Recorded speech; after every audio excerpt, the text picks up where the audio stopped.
After being in practice for 26 years in Southern California, we grew a very large and successful multiple chiropractic office. When I say multiple chiropractic, what I mean is we had 3 chiropractors, we had 3 massage therapists, we had an acupuncturist, and we ran a very well-oiled machine. We delivered some tremendous service for 26 years. We grew year after year after year. And we developed a practice that was well known all over Southern California and known throughout America, actually.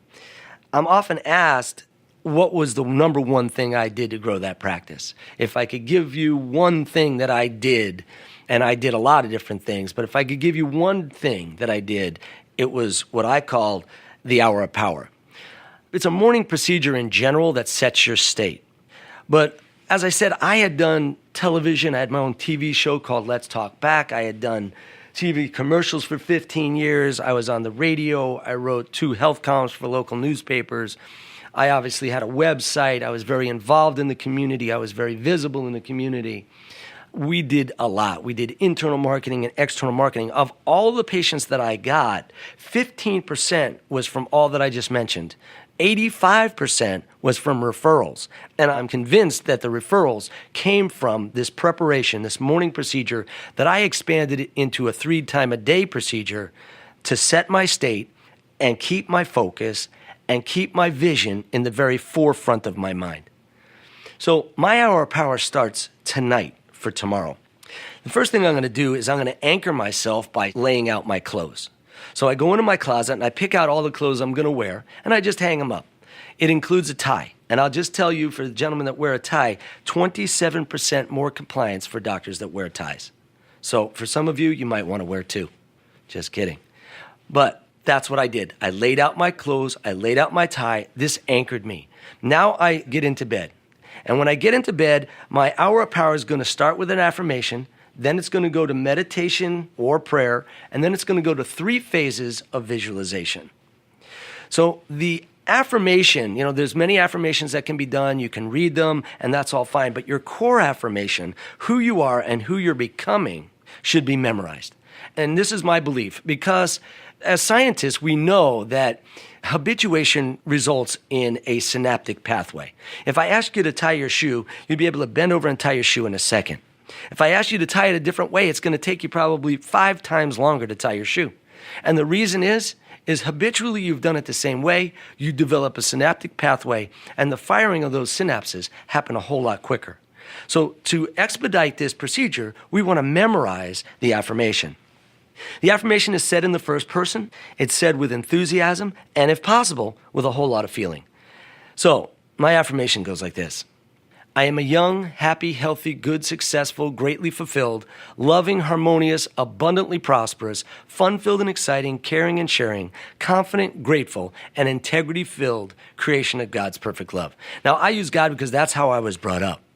I don't care if you use the universe or innate intelligence or whatever, but I wanted to give credit to a higher being. I wanted to emphasize the humility in there, in becoming what I just mentioned. So the affirmation goes like that, and on top of the affirmation, or what comes next, is my meditation and or prayer. Now, my meditation, I basically meditate on my mission statement. And everyone should have a purpose, mission, and vision. And you should share that with your staff. Because if you don't share it with your staff, it's like you playing with the playbook and everybody else not having a playbook. So that everybody is on the same page, everybody should realize your vision, know what your purpose is, why you're on this planet, and your mission, which is basically what you do. So I meditated on my mission. And my mission and my mission statement goes like this. It's actually stated as a purpose. The purpose of our clinic is to treat as many patients as we possibly can during our working hours and help them regain their health naturally through chiropractic care while educating them in chiropractic and wellness so they may educate others. That's what we were here to do. That's what my job is. That's what my work is. And that's what I meditated on all evening during that meditation period. I meditated and then I blended it into a prayer. Now, whether you pray or not, that's fine with me. You can just expand your meditation. But I used a prayer called the Prayer of Jabez. And the Prayer of Jabez goes like this. Dear Lord, bless me indeed, which means a lot. Expand my territory means open my eyes to the abundance that's all around me that oftentimes we just don't see. And keep me from evil that I cause no pain, which means Help me make right choices, because even the smallest of wrong choice hurts someone, somehow, some amount. So I would go from my affirmation into my meditation, into my prayer. Then I go into 3 phases of visualization. My first phase of visualization is, what do I look like at the pinnacle of my success? If you don't know what you look like at the pinnacle of your success, good luck getting there. It's going to be a circuitous route at least. It's kind of like trying to sail a sailboat without a rudder. Wherever the wind blows, you go. You get a new technique, you go to the right. You get a new technology, you go to the left. But if you have the helm, wherever the wind blows, you can direct your boat, your ship, to your goal or to your endpoint. So ultimately, my first visualization is, what do I look like at the pinnacle of my success? And I'm going to share with you my detail, and the idea here is to be detailed. So what do I look like? Okay, I have a navy blue, white pinstripe Armani suit on. I've got a very expensive pair of black lace-up leather shoes on. I've got a black alligator belt on. I've got an expensive white dress shirt on. I have a diamond Rolex watch on my left wrist. I have a red silk tie with geometric patterns on, made in Italy. My posture is erect. I have a smile and a look of contentment on my face as I walk down the pier to my yacht. That's what I look like at the pinnacle of my success. Get a picture of what you look like. What do you look like at the pinnacle of your success? The second visualization is, what does my practice look like at the pinnacle of its success? So this is important, because once again, if you don't know what it looks like when it's running at its peak, good luck getting there. So this is what mine looks like. All 8 reception chairs are filled. There are 2 people standing waiting to have a seat. There are 2 people standing outside waiting to get in. There are 2 girls at the front desk. One is standing and one is seated. The lady that is seated has headset on, and she is speaking to a new patient, giving direction to our website and giving directions to the office. The lady that is standing is collecting money over the desk and reiterating that patient's next appointment. There's a flat screen TV on the wall. It's playing chiropractic information, and everybody in the reception area is engaged. There's music being played through the PA system. It happens to be oldies, because that's what I listen to. Every consultation room is filled. Every examination room is filled. Every treatment room is filled. And I'm walking from room to room, singing along with the music, enjoying the ever-living daylights out of myself as I give adjustments. It's a joyful, happy, and enthusiastic practice. That's what my practice looks like at the pinnacle of its success. What does yours look like? The third visualization I have is that of my future in chiropractic. Now, here's where I play the game. I visualize 20 charter buses with people hanging out of the windows, one lined up after the other, pulling up to my front door. The first bus pulls up to the door, and the hydraulic doors of the bus opens. The bus driver steps down and escorts patient after patient after patient through my front door. Now, my conscious mind is the camera. It's taking these pictures. My subconscious mind is the developer. And as I go to sleep, I'm going to meditate on what I have visualized all night long. When I wake up in the morning, before I get up, I do the exact same procedure. Now, this procedure is about 5 to 7 minutes long. So in the morning I wake up, I go through affirmation, meditation, and prayer, 3 phases of visualization, and up I go. I go off, I take a shower, I get out, I'm standing at the sink, I'm brushing my teeth, I'm shaving, and I have listed the 7 morning power questions that I ask myself every single day for 26 years in practice, and the importance here is the answers. The first question I ask myself is, what am I most happy about in my life right now? And I answer it. The second question is, what am I most excited about in my life right now? And I answer that. Third, what am I enjoying most in my life right now?